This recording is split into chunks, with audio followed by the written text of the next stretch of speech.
Today marks the 57th anniversary of the March on Washington, when Martin Luther King Jr. gave his I Have a Dream speech. And the fight for racial justice has not stopped. The passion for the cause clearly evident in Denver today, with multiple rallies, protests, and marches happening all across the city. The call for an end to racism and police brutality continued into tonight. Alan Janae reporting live for us from downtown Denver tonight.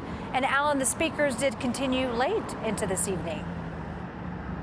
And right now they're marching, Karen, having gone around the Capitol behind us. Throughout the day today, there have been concerns expressed on social media about counter-protesting and there being the potential for conflict. But the two sides have not come together. And as I said, those working through that protest in Civic Center Park are now marching on the other side of the Capitol.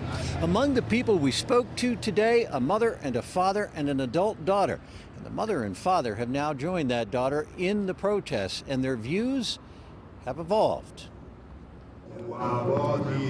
As people came together in Civic Center Park, Deshauna Jackson felt like she was in the right place. You're angry, sad, but then I think the anger kind of turns to like passion, because you're like, all right, I'm angry, but I'm going to use that to affect change. With her, another generation, her mother and father. And I come out to support her, to let her, I don't want her to lose that passion. Deshauna, her father, and mother are all teachers, and her father believes he's learning. I was part of the generation where they said, you protest by being better. They can't look past you if you're being better. His 23-year-old daughter is demanding changes now. We should be looking at alternatives to the police department to fund community organizations and go put money into preventative measures. Is your view changing of maybe what you should have done? Yeah, a little bit. Regrets? Yeah, I try not to regret the things that I do, because the choices I made. You're going to keep going.